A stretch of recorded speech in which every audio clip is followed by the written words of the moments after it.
Hey, what's up, Benzo Warriors? Neighbor Bob here. Would it have been?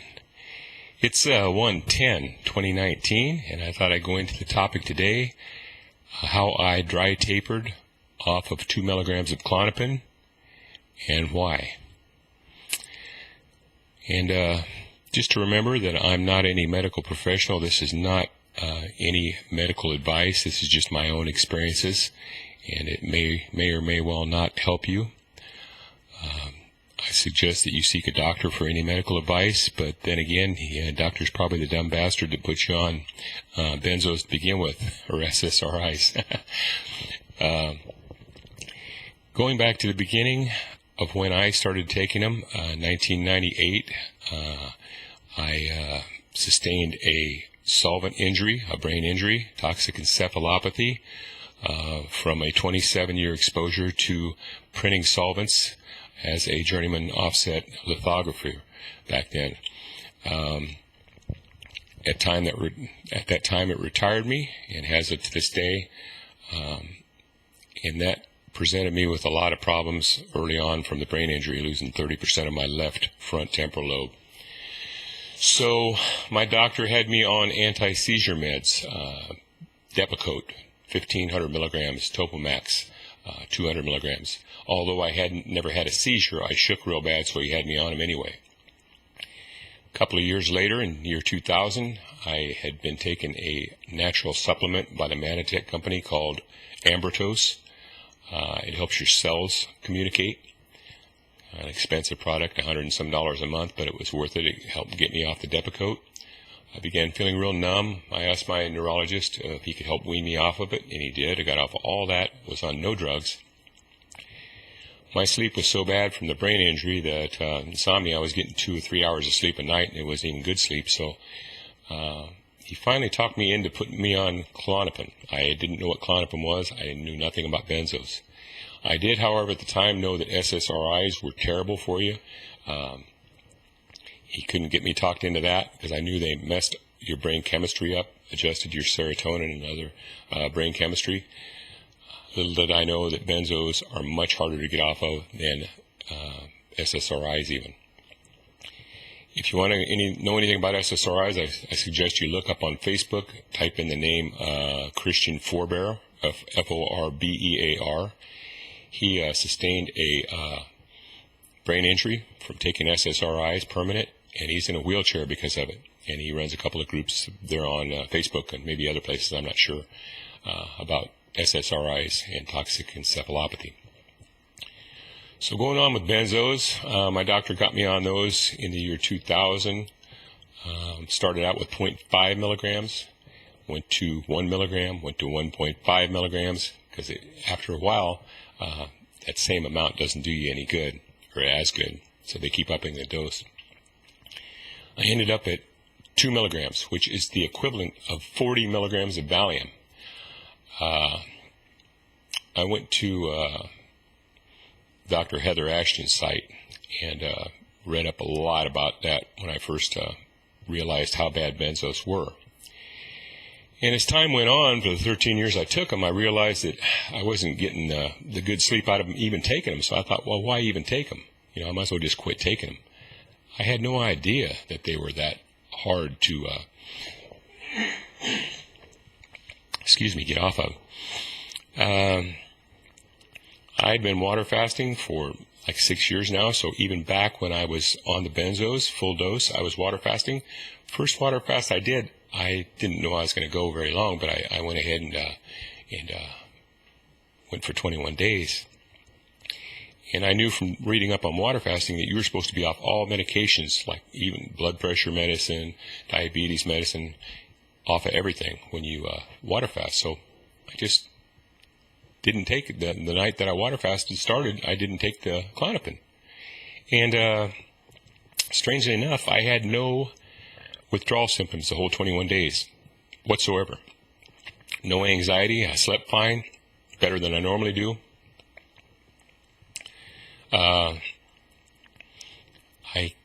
I don't know why, when I got done with each fast, each one of those 21-day fasts, I probably did 3 or 4 of them in that period while I was still on the benzos. I don't know why I just didn't stop taking them then. didn't, because I thought that I needed them to sleep, so I just started taking them again when the fast was over. The very night the fast ended, I popped one, back on it I was. In retrospect, I could just kick myself in the butt for not having stayed off them then, because I believe I would have been fine, because that's what I was. Every water fast I was fine. And so anyway, the time come a few years ago when I decided that I wasn't sleeping good on them. It made me feel numb. For instance, when somebody would die or pass away, I wouldn't even be sad. I wouldn't be happy. When the things that should make you happy, I was just kind of like, flatlined emotion-wise. Life is meant to have happy moments and sad moments. People don't like the sad moments, but that's part of life. If you get sad, maybe you need to cry for a few weeks and get it out of your system, but you don't need to take drugs for it. I found that out. Same thing with insomnia. There's different things you can do to help that. I now sleep a lot better. So anyway, I decided to stop one day, and I'd done a lot of reading in Dr. Heather Ashton's site. I'm supposed to wean myself off of them slow, so I did what she suggested, and that's go over to the longest acting benzo, which is Valium/diazepam for the generic.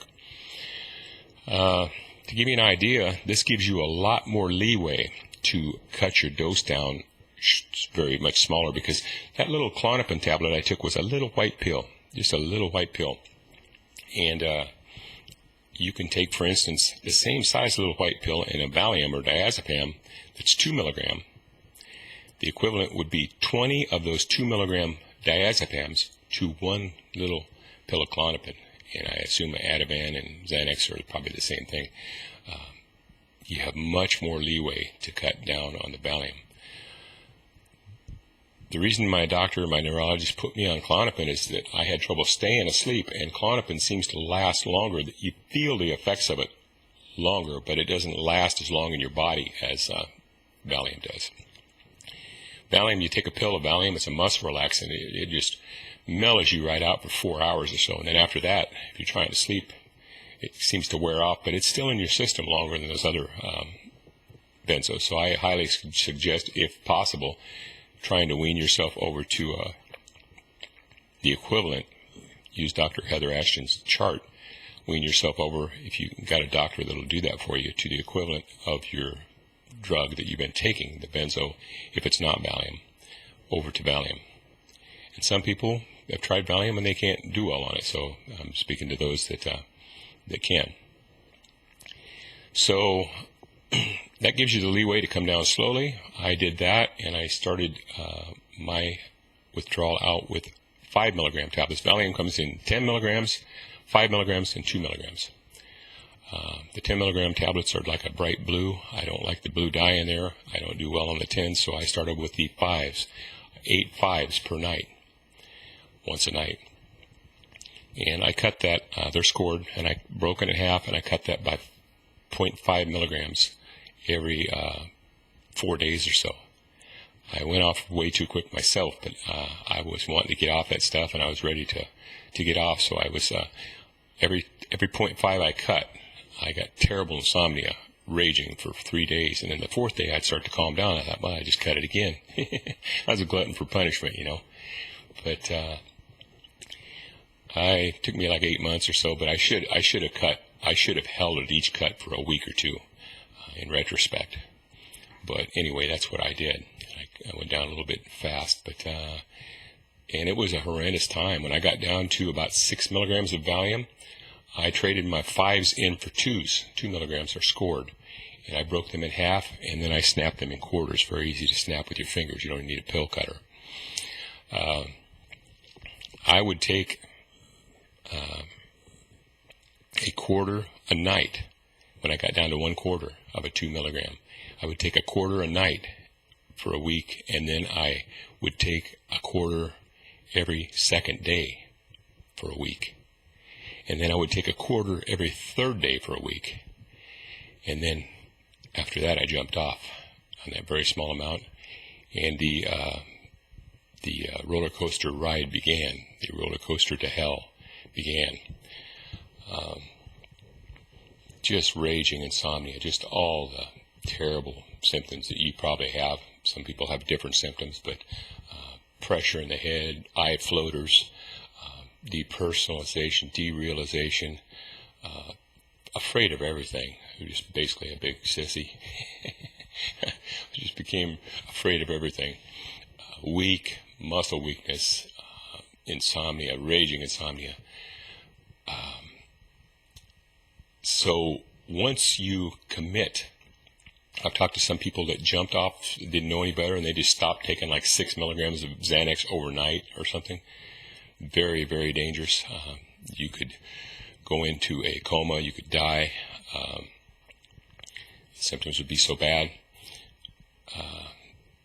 That being said, if you jump off of something like that and you're several weeks out and you're just having terrible symptoms, unless you're, having like heart palpitations where you think you're going to have a heart attack, or you get a seizure or something like that, some of those people have to reinstate. I would make that the very last choice for you, reinstating a drug, because if you go to Dr. Ashton's site, you'll find out that people that reinstate the drug oftentimes do not do well at all.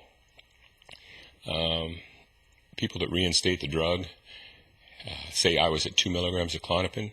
If I had a reinstated, maybe I would go up to 2 milligrams of Klonopin, and it just wouldn't do what it used to do for me anymore. I would have to take like 3 or 4 or 5, and maybe not even then. It might not even work. So you would be in a terrible position. So if you have started a withdrawal and you're a few days or a few weeks out, and you've committed yourself, you really need to be committed to stick with it all the way if you can. And if you absolutely cannot because of the symptoms, you're going to have to go back on it. And hopefully you'll be able to get leveled back out on the dose that you were on, hopefully. So that is what I would do. Some people do a liquid taper. Now, I don't have anything against that. I didn't particularly do that. I see people talking about it on the internet, and they take the syringe and they take so much out of there. And I was thinking, I was so screwed up in the head when I was coming through my withdrawal, I could barely remember to take my pills, let alone suck so much of this liquid out of the thing. So, but if you like to do that, that's fine. But then you get some stuck on the glass after, and you got to make sure you rinse that off and chug it down too. I would have like 7.5 pills, tablets laying on my nightstand. And as soon as I would take them at night, I would take them, and then I would replace them like the next morning before I got out of bed to know that I needed to take them that coming night, because I would be, so brain dead that I hardly remember what I was doing. So that is something very important right there, is just going over to the Valium if you can, the longest lasting benzo. I think it stays in your body like 3 days or something total. So it gives you the leeway to come down slower. Also, Valium's really good with anxiety and muscle spasms, which I had both a lot of when I was coming out of my withdrawal. So I kept going on there for like 21 months before I was healed. And there was times that I thought, reinstating, I thought, I just can't handle this. I was just going to go think, what if I just go back on it for the rest of my life? But I felt so bad at that time. I was so pissed off that I, had allowed myself to take this terrible, terrible drug that I was bound and determined to get free of it. It's not really addictive per se, in that you don't crave taking another pill like you would with something like maybe a Vicodin or an OxyContin or heroin or opioids. You don't crave it, but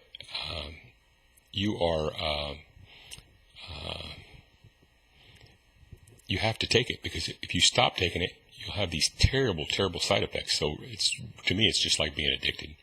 You can't stop taking it because your body will not function properly without it.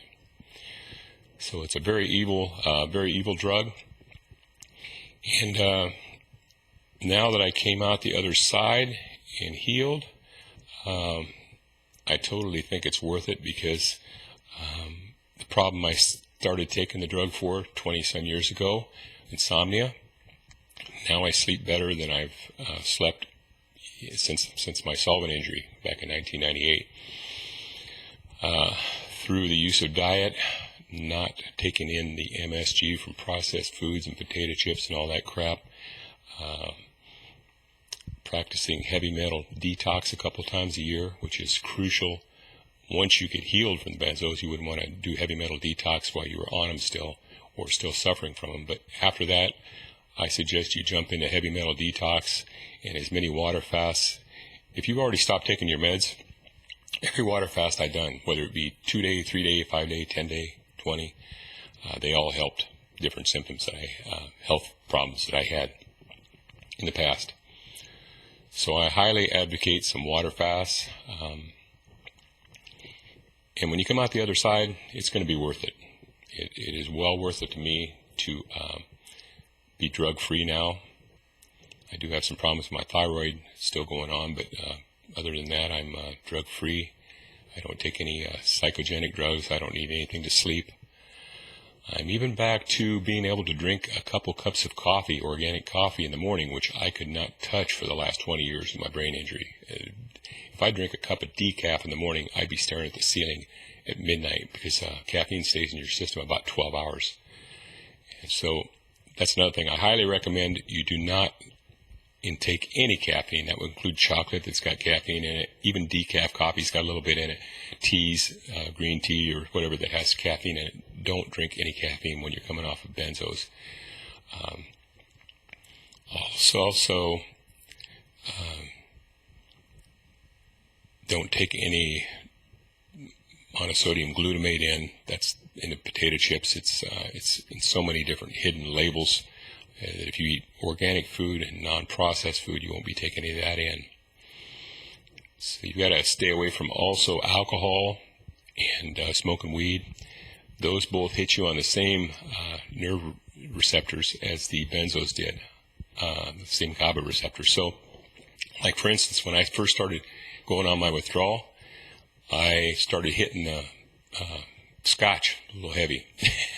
And I thought, oh, I'm getting on this. This seems to calm me down some, so I'm going to start drinking scotch. Well, you're going to go from being benzo addicted to an alcoholic, because it works on the same receptors, and you're not going to heal your receptors if you're trading benzos for alcohol. Same thing with weed. You need to stay away from all that stuff while you're coming off. Now, again, that I've healed, I can have a drink every now and then, and it's fine. I can have myself a little sip of scotch. I can have myself a little coffee. I've got everything under control now as far as why I needed to start taking benzos in the first place. So I hope that helped you in some way, that you see that you need to cut down very slowly, preferably if you can, change over to Valium. If you can get your doctor to agree with that, take him some printout from Dr. Heather Ashton's site about switching over to the same amount equivalent as to what you're taking in Valium or diazepam. And I hope that helped you in some way. And if you continue on through your withdrawal, no matter how bad the symptoms seem or no matter how it feels like you're never going to get over them, chances are you are. And you're going to wake up and just about everything's going to be gone. I used to have eye floaters just floating through my vision real slow all over the place, like visual snow, and all that stuff went away. My eyes are fine now. I see fine. Don't have the floaters anymore. Don't feel like I'm in a dream world anymore. I'm happy when I should be happy, and I'm sad when I should be sad. And I'd be happy if you can heal from this, hang in there and heal from this like I did, and you'll feel wonderful once you do. Everybody take care. Have a great day. Bye-bye.